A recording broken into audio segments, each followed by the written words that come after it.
You see, they always talk and say this thing where they happen inside River State.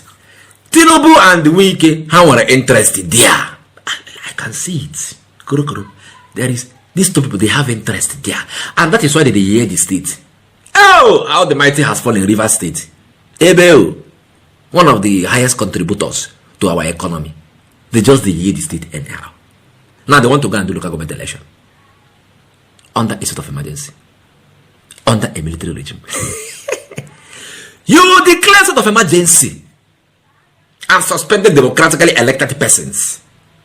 Now you want to do election that will bring in democratically elected persons in a state of emergency under a military regime. Oh, no, River State. Orchestrated by who? Wike and Tinubu.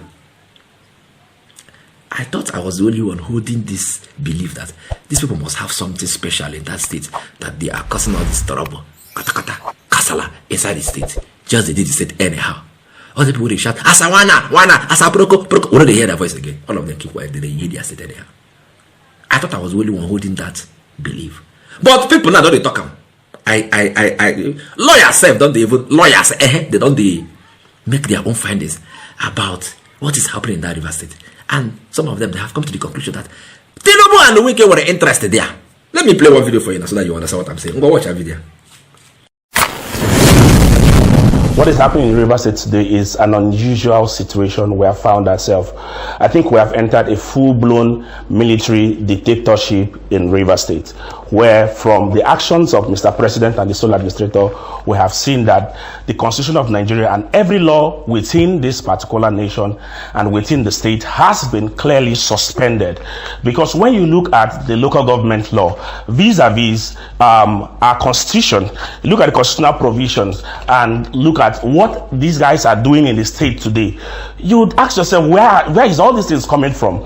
Now, from the look of things, the sole administrator has gone ahead to appoint a reset board, and they've now given a 30 days notice to conduct the said elections. Recall that we had wasted millions and billions of rivers resources and naira to conduct the previous elections that was annulled by the Supreme Court on the basis of the 90 days notice which the then RISEC board did not follow. Now we are repeating the same issues that had created some of the tension we saw in the state that made the president claim to have that made the president to rely on some of these issues to have declared a state of emergency in the River State. Now the president is repeating the same thing. Now, the president is repeating this whole thing. This morning, I saw on social media a gazette dated 22nd of July 2025, where the president is saying that he has suspended parts of the River State Independent Electoral Commission Law 2018. And you ask yourself, does the president or does the state of emergency, the constitutional provisions that establishes state of emergency section 305, does it give the president the powers or the National Assembly powers to suspend any part of our laws within the River State, even in a state of emergency? This is the type of situation we have found ourselves today. So the president is acting arbitrary and not traverse the constitution of this particular land. And let me state this: if there has been a law where such a law is inconsistent with the provisions of our constitution, as enshrined in section 1 sub 3. Can I ask you a question real quickly? Do you have the authenticated gazettes or the one you saw on social media? Do you have the authentic gazette as released by the government? No. What I saw was what I stated I saw was what I saw on social media. Okay, on social media. So isn't it best as a lawyer? On social media was what I saw. For us to get the authenticated gazette by the government as released, rather than social media. We cannot.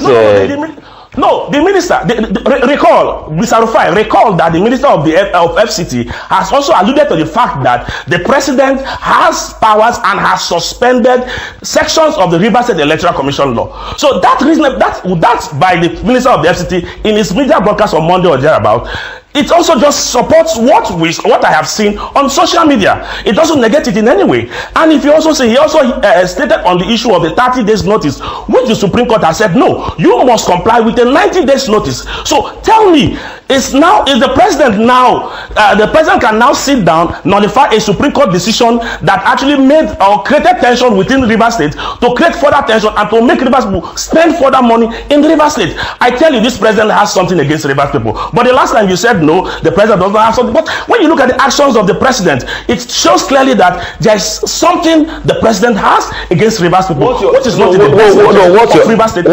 You see, I can't. How far? Are you seeing it? Those things that made Tinubu to declare state of emergency inside Rivers State, Tinubu is repeating them. Part of the problem that they had in that state is the local government election. Tinubu follow and they go court to even disallow the election that held under Fubara, that they did not give 90 days notice and other things. Now why they cast that election? Now they want to go do another election. With the Tinubu self-imposed sole administrator in the state. How many days notice are they giving? 30 days. And the election was hold. Did you hear that? It shows that somebody have interest in that state, Abi. Anyone interested there. And then not only that, the president went ahead, as that man said, to suspend electoral law of Rivers State, just to make sure that that election will hold. And then they will bring in their local government chairman that will play grassroots politics for them, thereby handing over Rivers State back to Nyesom Wike ahead of 2027 general election. That election must be won by Tinubu. That is his agenda. You know, the last election, Tinubu said, he told his followers, power is not given a la carte. Chase it, grab it, bring it. The end justifies the means.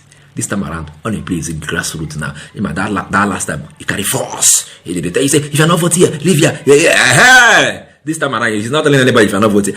He don't enter the seat now, so you won't use grass. You won't plant people for grassroots, so that as the results they come, they write them immediately to your own advantage. And I never say be that little more test. Now we use the test all these things what you want to do in 2027. I get it. So they want to plant weak boys everywhere, so that the kind of vote will come out from that Rivers State if they get like 3 million. That was a special interest there. You see the about election, it must hold though. If you know who Tinubu go sleep, that they must hold that election. Hell, Supreme Court so now you're not gonna give judgment. Cancel that election. Hold another one. But look at it. The reasons why you people cancel that election is being repeated again under a president that does not want rule of law to flourish. Is there any need for state of emergency in Rivers State in the first place? No. He declared and brought in his sole administrator to hagiate things back before the governor will come back. After 6 months, governor should be coming back by next month. That is why that election must hold this month. So by the time the governor is back, everything, they have sealed up everywhere that he can use and do anything in that state. He will not become a puppet. Bingo, bingo, bingo. Hey! Rivers. Where are the best now? Those ones who they make correct. Asa wana. Where on are they now? Where on are they? One they go. People cannot speak up for your state. I just keep quiet, weak and then we just the rubbish. I go soon and let her beg. My own state get their own problem, but my governor is solving it. Shut up, Alex Ocho. Alex Ocho Mauti. Now my you be. I go soon and let her beg. For over a decade, this has been the birthplace of innovation. Innocent Vehicles is a testament to resilience, employing international best practices to create more than just a car. Every vehicle here tells a story of durability, fuel economy and safety. Crafted with the African spirit, the Nigerian heart. These vehicles surrounding me embody the unique concept of regionalization, each one designed to cater to the tastes and preferences of our people. From the streets in Nigeria to the terrains of the Sahara, these vehicles are designed for our roads, for our people. This is more than a vehicle. It's a symbol of our progress, our resilience, our collective success story. Your feedback drives us to continuously innovate and improve. Innocent Vehicle, the pride of African roads.